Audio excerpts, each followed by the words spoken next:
no matter how many mistakes we may have made in the past, no matter how many defects we may have in the present, we are all children of the all-perfect God. And He has a great plan for all of us. And that plan is to bring us to perfection, to help us grow from inside and become the best version of ourselves. Now, unfortunately, we cripple ourselves by our own mindsets and defective beliefs. You know, our body has this nature of homeostasis, by virtue of which it retains the temperature of 98.4 degrees Fahrenheit, because all the organs function best at that temperature. So whether you go into the cold or go into the heat, the body will regulate itself. And likewise, our mind also loves to fall into known patterns. We wish to be in our own groove and not get out of our comfort zone. I've heard that in northern Canada, there are only 2 seasons. One is winter, of course, and the second is July. Which means the only month when it's not winter is July, and finally the snow thaws and the ground is slushy. And if a 14-wheeler passes by, it naturally creates these trenches, and soon the water freezes again and grooves are created, deep ones. So I've heard that there are boards there. Choose the groove you drive in carefully. You will have to remain in it for the next 20 miles. You won't be able to get out, stay in it. Well, factually, we like to stay in our comfort zone, and this results in the fixed mindset. In America, educationalists discovered a few decades ago that students can be divided into 2 groups based on their mindset. Some are of the fixed mindset, who believe that either you are born with talent and abilities or you don't have it. And there are others who are of the growth mindset, who believe that no matter where we may be, if we strive hard enough, we can learn, grow, and achieve. Now, look at the ways of thinking of the children in both these mindsets, and they continue into adulthood as well. Given the choice, somebody in the fixed mindset would say, if there's an easy job, I'd prefer to do that. I don't like doing difficult jobs because I'm scared of failing. And the person in the growth mindset says, I welcome difficult jobs. They will challenge me and enable me to grow. The person in the fixed mindset says, I hate to fail. The person in the growth mindset says, I don't mind failing because I learn my weaknesses, I improve and become better. The person in the fixed mindset says, don't point my mistakes to me, I get hurt. When people tell me my shortcomings, I feel emotionally wounded. People in the growth mindset says that when people point out my mistakes, I just love it because they're helping me become better. People in the fixed mindset say when we see the successes of others, it makes us feel insecure. People in the growth mindset say when we see the successes of others, we get inspired to strive harder ourselves. People in the fixed mindset say, either you are a public speaker or you are not. And those who are, they were just born with talent. People in the growth mindset said, I am not a public speaker, but I can learn to be one.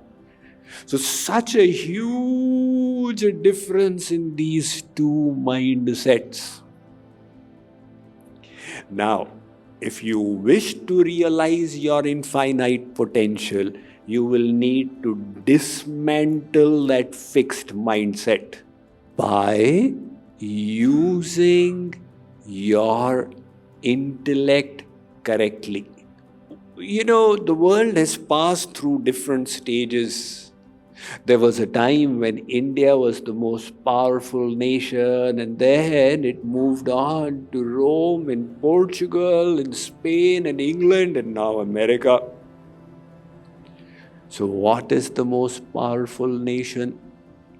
Well, I personally believe it is not America. The most powerful nation is your imagination. Your imagination is the most powerful nation. Only thing is, the same imagination can also debilitate you when it becomes your own enemy with crippling beliefs. This is the story of that one female lion who, while giving birth to her baby cub, passed away. And a shepherd girl discovered the baby lion and placed it in the midst of goats. So the lion grew up like the goats and was grazing grass like them and also feeding on milk. And when a wolf would appear, all the goats would run, the lion would run along with them. But once, while it was taken for grazing, it got separated from the flock. And then it got lost in the forest. It saw a wolf. It was about to run away, but it discovered the wolf was running away. And it was astonished by that behavior and said, there's something wrong. Until a lion appeared. And this baby lion was bleating like a goat. Meh. The lion said, one of my kind behaving like this? How embarrassing. He grabbed the baby from the neck, lifted him and took him to the lake. And he said, look, your face and my face resemble. And then he put some meat into the baby lion's mouth, and all of a sudden the baby realized who it was. So likewise, the Vedas are telling us who you are. When Arjuna was in misery, oh Shri Krishna, I'm confused, I don't know my duty. The first bit of knowledge that Shri Krishna gave was, Arjuna, understand who you are. Nainam chindanti shastrani, nainam dahati pavakah, na chainam kledyantyaapo na shoshati maruta, achedyo yamadahyoya makledyo shoshevacha nitya sarvagatastanu rachaloyam sanatana. You are the eternal soul who cannot be dried by the wind, burnt by fire, pierced by weapons. You are eternal. So we are that soul. Where does the soul reside, Swamiji? Well, the Prashnopanishad says, Hridihi eva atma, in your region of your heart. And the Chandogya Upanishad says, Sava esha atma hridi. And the Kathopanishad says, Abhyu pagamat hridihi. The Atma resides in the region of the heart. That doesn't mean it's coupled to the heart. Otherwise, in a heart transplant, the Atma would also be taken away. But Swamiji, if it resides there, how come it enlivens the whole body?